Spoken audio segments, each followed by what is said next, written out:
Bapak Ibu jamaah salat Isya dan salat tarawih yang dirahmati dan dimuliakan Allah. Tentunya tetap kita bersyukur kepada Allah. Allah masih tetap memilih kita sebagai hamba yang istiqomah dalam ibadah, istiqomah dalam iman, istiqomah dalam Islam, dan insya Allah kita tetap menjadi hamba Allah yang Allah pilih pada barisan orang-orang yang mendapatkan berkah dan dikeluarkan Allah kita dari Ramadan ini dalam kondisi aib dan taat. Amin. Salawat serta salam buat sang junjungan kita Habibur Rahman Nabi Allah Muhammad ibn Abdullah sallallahu alaihi wasallam. Allahumma shalli wa sallim wa barik alaihi dan dengan salawat dan salam yang senantiasa kita perbanyak menjadikan kita sebagai pilihan umat yang mendapatkan syafaat yang kita rindu, syafaat yang amat kita tunggu, syafaat yang menjadikan kita sebagai pembelaan kita di hadapan Allah Subhanahu wa taala. Amin. Bapak Ibu yang dirahmati dan dimuliakan Allah, tanpa terasa kita sudah berada dalam penghujung Ramadan. Artinya Ramadan akan meninggalkan kita dengan membawa laporan kepada Allah Subhanahu wa taala. Wahai Allah, ini adalah hamba-hamba yang telah mendapatkan kebahagiaan, rahmatan dan ampunan. Mudah-mudahan kita masuk dalam doa ini. Amin. Ya Rabbal alamin. Kendati Bapak Ibu yang dirahmati dan dimuliakan Allah, kadang-kadang menjadi sebuah siaran ulama. Begitu Ramadan pergi jugalah semangat kita. Begitu Ramadan sudah berlalu pulalah amal-amal kita. Hari ini kita tadarusan Al-Quran.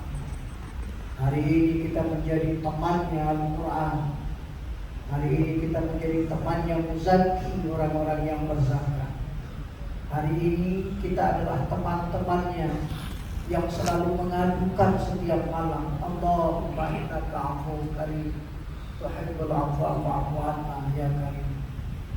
Tapi berdasarkan survei bahwa memang setelah Ramadan pergi, semangat kita pun rasanya akan ibadah itu. Bagaimana caranya supaya semangat itu tidak hilang? Yang pertama adalah kita memahami bahwa apa yang dibuat oleh Allah Subhanahu wa taala itu punya lebih. Jadi kita tidak hanya menunggu Ramadan ini dengan segudang kelebihannya. Banyak sekali Bapak Ibu yang dirahmati dan dimuliakan Allah, kelebihan syariat-syariat yang Allah berikan kepada kita. Kita ambil 4 saja. Kita bagi malam ini 2 dan insya Allah pada malam selanjutnya 2 lain. Apa itu? Sholat, puasa, zakat, haji. Kan ini ya yang menjadi rukun kita. Apa kelebihan sholat dari ibadah lain? Kelebihan sholat dari ibadah lain Bapak Ibu yang dimuliakan Allah, bahwa sholat itu pertama sekali nanti ditanya di akhirat Pak. Jadi bukan puasa kita yang ditanya, bukan haji kita berapa kali, bukan zakat kita berapa ton, tapi yang ditanya itu pertama sekali sholat. Itulah lebihnya sholat. Awwalu ma yuhasabu bihi al-'abdu yaumal qiyamati shalat, fa in saluhat saluha sayru amali, fa in fasadat sayru amali. Kata Rasulullah sallallahu alaihi wasallam, nanti di hari kiamat pertama sekali dihisab itu salat. Kalau salatnya bagus, seluruh amal dipandang bagus. Kalau salatnya rusak, seluruh amal dipandang rusak. Maka hari ini Bapak Ibu yang dimuliakan Allah, semangat salat kita 5 waktu itu luar biasa. Belum dengar azan masih pertek-pertek masjid bunyi, oh udah semangat, alhamdulillah. Semangatnya itu tinggi.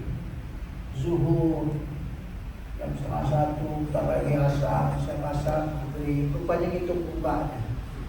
Orang pikir itu memang semangat sholat jadi kan. Tapi begitu datang Ramadan, ya Allah azan udah habis, dia pun belum berpikir sholat. Azan sudah selesai, dia belum kepikir untuk datang ke masjid. Semangat itu hilang. Bahkan lebih parah lagi Bapak Ibu yang dirahmati dan dimuliakan Allah, masjid sunyi. Balik lagi sama kayak tahun-tahun yang lalu, tidak ada perubahan. Yang isi anak-anak, itu pun kalau ayah maknya sadar supaya anak-anak ke masjid. Walaupun kadang-kadang sedih, ayahnya nyuruh dia nggak sholat. Jadi payah juga ini. Walaupun ada hadis Rasulullah SAW, suruh auladakum ila sholat, suruh anakmu sholat, kapan umur 7 tahun, 10 tahun nggak mau sholat, pukul kata Nabi. Banyak mak-mak nangis. Ustaz, anak 7 tahun disuruh sholat, 10 tahun nggak mau sholat, dipukul, dicakap siapa? Ustaz cakap Ustaz apa cakap Rasul? Mohon maaf ibu, ini bukan cakap Ustaz, ini cakap Rasul. Makin kuat nangisnya. Ustaz, anak 7 tahun disuruh sholat, 10 tahun gak mau sholat, dipukul. Laki kuatir 70 tahun gak sholat-sholat. Ustaz diapain ini Ustaz? Bingung Ustaz tuh jawabnya. Terakhir kata Ustaz pun salah cakap ya kan. 7 tahun disuruh sholat, 10 tahun gak mau sholat, dipukul kok. Sempat 70 tahun gak mau sholat juga, udah cekek kan aja, udah ada Ustaz udah. Salah udah dia, bukan lagi malaikat yang geram, Ustaz itu pun geram udah dia kan. Jadi Bapak Ibu yang dirahmati dan dimuliakan Allah, ini kunci sholat pertama sekali yang dilisan adalah sholat. Jadi kalau begitu habis Ramadan berlalu ada amal lagi kita yang menunggu. Dan itu motivasi agar kita istiqomah menjalani sholat ini. Dan apalagi kelebihan sholat ini, selain dia yang pertama sekali ditanya oleh Allah Subhanahu wa Ta'ala, sholat ini ibu perintahnya langsung Nabi yang diambil Allah. Allah perintahkan zakat, ayat Quran yang turun. Allah perintahkan haji, ayat Quran yang turun. Allah perintahkan apa lagi? Puasa, ayat Quran yang turun. Tapi ketika Allah ingin perintahkan salat, Rasulullah SAW dijemput oleh malaikat Jibril. Ambilnya. Subhanallah, Allahu Akbar. Apa nama peristiwa ini? Isra. Banyak peristiwa Isra Mi'raj di dalam banyak peristiwa hebat di dalam Al-Quran Bapak Ibu. Tapi tidak ada yang sehebat Isra Mi'raj. Banyak, tapi tidak sehebat Isra Mi'raj. Saya sering bilang, kalau seandainya kita percaya Isra Mi'raj itu pakai akal, nggak sanggup kita nerimanya. Banyak lagi peristiwa lain lagi, nggak bisa juga kita terima pakai akal. Kalau kita terima pakai akal, nggak sanggup kita. Apa peristiwanya? Sama, Nabi Adam nggak punya ayah, nggak punya mak. Betul kan? Hebat nggak peristiwa ini? Satu-satunya manusia yang tidak punya ayah, tidak punya emak di dunia ini cuma Nabi Adam. Kenapa kita percaya? Karena Allah yang ngasih tahu. Coba anak kita pulang sekolah, mak kawan tuh mak ada, mak tak ada ayah, tidak ada mak. Saya bilang, kenapa anak kita yang ngasih tahu? Atau orang yang catat, tak akan pernah percaya. Tapi Allah yang ngasih tahu. Adam baru diciptakan Adam, bukan dilahirkan dari ayah. Makanya ini muncul kaji Bapak Ibu. Ustaz, mana Ustaz? Nabi Adam tidak punya ayah, tak punya mak Ustaz? Ya. Dia berarti tak pernah hidup di alam rahim Ustaz? Betul. Kita kan pernah hidup di alam rahim Ustaz? Iya. Makanya ketika kita hidup di alam rahim Ustaz, kita kan makan? Iya. Kita makan kan pakai tali pusat yang nyambung sama tali urimah kita? Iya. Makanya kita lahir punya pusat Ustaz, betul. Nah, aku nanya sama Ustaz, Nabi Adam gak punya mak, berarti dia gak pernah hidup di dalam rahim. Pertanyaannya, apakah Nabi Adam punya pusat? Penjelasannya banyak, rupanya cuma nanya pusat Nabi Adam. Jawablah ibu, ngapain bapak pikirkan pusat Nabi Adam? Pusat bapak aja pikirkan, udah pikirkan. Buka ada lagi, ya kan Pak? Ustaz, Nabi Adam itu punya istri Ustaz, betul. Siapa istrinya? Hawa. Karena dia punya istri, dia punya anak Ustaz. Iya, siapa anak? Adam. Kita semua manusia, anak, cucu. Anak tanya sama Ustaz, iblis punya istri tak Ustaz? Punya. Karena kenapa? Karena punya anak. Siapa anak iblis? Setan. Para kamu tanya, siapa istri setan? Bingung kamu jawabnya Pak. Mohon maaf Pak, waktu Iblis kawin aku gak diundang, jadi aku gak tahu Pak. Bilang gitu aja Pak. Ibu kali mikirkan bini Iblis, bini awal aja mikirkan kita, ya kan Pak? Nah Bapak Ibu yang dirahmati dan dimuliakan Allah, itulah kelebihan. Banyak lagi, apa lagi? Isa lahir dari rahim emaknya dan tak punya ayah. Masuk akal Pak? Tapi Allah yang bilang, wajib kita percaya. Apa lagi? Ibrahim dibakar Pak. Ibrahim dibakar, gak apa-apa. Kita dibakar, gak bisa. Nabi Ibrahim satu-satunya manusia yang dibakar tak bisa. Api bisa jadi dingin. Kita kumpulkan ahli fisika, Pak carikan api yang dingin. Ahli fisika, sekaligus ahli dokter. Dibilangnya, kau gila, katanya gitu kan. Ada api dingin, tapi Allah yang bilang api bisa dingin. Ya taruhu ibadah masalah, wahai api dingin, kata Allah, dingin. Allah menyerita. Nabi Musa cuma satu-satunya nabi yang bisa belah laut. Gak ada lagi manusia yang bisa belah laut. Betul kan? Iya. Untung kita gak bisa belah laut. Kalau bisa kita belah laut, jauh kali kita menggantung gara-gara laut. Sedangkan gak bisa belah laut, ada banyak laut dipagar orang. Apalagi kita pandai belah laut, ya kan? Kita belah yang caru kata kita. Main-main awak belah separuh, awak belah lagi separuh. Berat kita sih belah laut terus, ya kan? Itu ibu bapak. Udah? Biadab, Nabi Musa, Nabi Isa, Nabi Ibrahim, Nabi Yunus. Satu-satunya Nabi Pak dimakan ikan 41 hari di dalam perut gak mati. Coba. Gak mati. Gak mati. Tapi kalah sama ibu-ibu, dimakan buaya 41 tahun gak mati. Tapi buaya darat, ya gak mati-mati. Ikan Nuh dimakannya Nabi Nuh 41 hari, dah keluar lagi gak mati. Allahu Akbar. Kita jangankan dimakan ikan, kadang-kadang makan ikan awak tercengkeh mati. Orang beli dari, semuanya makan, tulangnya pun mbak. Lahir tinggal lah ketulangan, ya kan? Itu Bapak Ibu. Dan Nabi Musa bisa belah laut, tapi umatnya tak bisa belah laut. Nabi Ibrahim tak mempan dibakar, tapi umatnya tak ada yang tak mempan dibakar. Nabi Isa lahir tak punya ayah, tapi umatnya semuanya punya ayah. Apa lagi? Siapa lagi? Nabi Yunus, betul kan? Tak.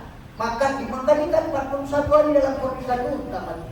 Semua umatnya tak ada yang bisa seperti itu. Sekarang kita tanya, Nabi Muhammad Isra Mi'raj, tapi kita bisa Isra Mi'raj. Siapa yang Isra Mi'raj? Kita, umat Nabi Muhammad. Dengan apa kita Isra Mi'raj? Sholat. Makanya kalau kita sholat, kita Isra Mi'raj Pak. Lebih hebat kita dari Musa, lebih hebat kita dari Isa, lebih hebat kita dari Adam, lebih hebat kita dari Ibrahim. Kenapa? Karena mereka tidak mampu mengajarkan umatnya untuk bisa melakukan itu. Tapi Rasulullah bisa mengajarkan umatnya. Subhanallah, subhanallah. Kalau gitu kita jaga sholat kita. Habis Ramadan ini jangan tinggalkan sholat, jangan lalaikan sholat, jangan lupakan sholat. Insya Allah kita istiqomah kalau kita paham ini lebih ibadahnya. Satu. Yang kedua, puasa tadi apa? Puasa. Apa kelebihan puasa itu? Makanya kita lagi puasa di dua kelebihan puasa. Walaupun banyak lagi kelebihan, kita contohkan satu-satu saja. Apa kelebihan puasa? Puasa kelebihannya adalah puasa itu amalnya aneh, yang dipilih orang aneh, dan imbalannya aneh. Amalannya aneh, yang dipilih orang aneh, orang yang beriman. Ini rukun Islam, tapi kenapa kok gak yang disuruh orang Islam? Puasa rukun Islam berapa? Rukun Islam, tapi kenapa perintahnya ya ayyuhallazina amanu? Wahai orang yang beriman. Lebih lipat lagi, ya ayyuhallazina amanu kutiba kutiba alaikumusiyam kama kutiba alal ladzina min qablikum. Diwajibkan kepada kamu puasa sama seperti orang-orang sebelum kamu. Berarti orang sebelum kita, sebelum Islam datang pun puasa. Makanya yang dipilih bukan orang Islam, yang dipilih orang beriman. Makanya nggak usah terkejut kalau ada orang Islam sahurnya jam 11 siang. Karena bukan dia yang dipilih. Karena dia Pak. Iya. Yang dipilih orang aneh, orang yang beriman, bukan orang yang kuat. Amalnya ini hebat Pak, tapi bukan orang yang kuat yang bisa. Saya punya mama, umurnya 84 tahun, tapi udah nggak ada sekarang. Umurnya 84 tahun Bapak Ibu. Kalau sahur dia makan pisang kepok 1, makan telur ayam kampung 1. Rumah saya di Amplas. Begitu dia besok puasa, Allah Akbar, rumah di Amplas Pak, jam 9 pagi dia udah di Belawan naik angkot. Dia tak mau rombongan sama kawan-kawannya. Pulang sore nanti jam 5 cuma bawa berat, bawa pulang seberapa sholat tasbih. Senang dia. Dilarang tak mau. Mak, ngapain mama kesana ke Belawan? Gak capek mama puasa mak. Sampai ke Belawan sholat tasbih cuma dapat gula seberapa. Bisa bapak beli mak? Enggak mau. Tengok orang yang puasa yang ototnya sebesar kabel listrik. Bosan kuat. Jam 9 jumpa minta ampun dia. Aduh puasa minta ampun Ustaz. Ampun Ustaz. Ototnya tebal. Jumpa lagi jam 1 siang siap sholat zuhur. Mati lagi Ustaz. Jam 9 minta ampun, jam 1 sudah minta mati. Puasa. Dia kan Pak. Otot kuat, bukan hebat puasa, bukanlah puasa. Maka Bapak Ibu yang dimuliakan Allah, yang dipilih orang aneh. Hasilnya aneh. Macam mana anehnya Bapak Ibu? Mana ada orang lapar senang? Kan ya? Bapak perpisahan menyambut Ramadan, kelompok sini yuk ngaji masjid buat grup, buat perpisahan sama ibu-ibu wirid pengajian. Pergi ke Perapat, saat 4 bus. Udah 4 bus sampai Perapat, rupanya hujan deras. Bapak tak bisa keluar dari bus itu. Begitu sampai situ dari jam 1 sampai jam 5 di bus saja. Terus ada yang pulang sampai balik pulang, datang pulang ada yang nanya, "Bu, ikut lagi rombongan itu?" Ikut, enak ya Bu, iya Allah enak kali. Sampai sana kami gak bisa makan, gak bisa minum. Belum gitu, Bu kelaparan kami semua. Oh sedang kali-kali. Gitu dia ngomong. Kata, enggak gitu dia. Untung lah ibu gak ikut tanah kali kami. Lapar, kelaparan kali. Itu normal Pak. Seperti ibu itu normal. Tapi kalau sempat dia bilang, senang kali sampai jam 5 gak makan. Kelaparan, enak kali kelaparan. Berarti bawa aja ke rumah sakit, diperiksa aja ibu, sudah konslet itu. Betul kan? Tidak ada orang lapar bahagia, tidak ada orang haus bahagia, kecuali siapa? Orang yang berpuasa. Aneh kan? Lapar, tapi kita bahagia. Yang dipilih orang aneh, ibadahnya aneh, dan hadiahnya pun aneh. Satu-satunya pintu amal surga yang ada itu cuma ar-royan. Pintu surga di akhirat yang ada untuk orang puasa cuma satu, ar-royan, dan itu untuk orang yang puasa. Semoga kita masuk dalam pintu ar-royan. Assalamualaikum warahmatullahi wabarakatuh.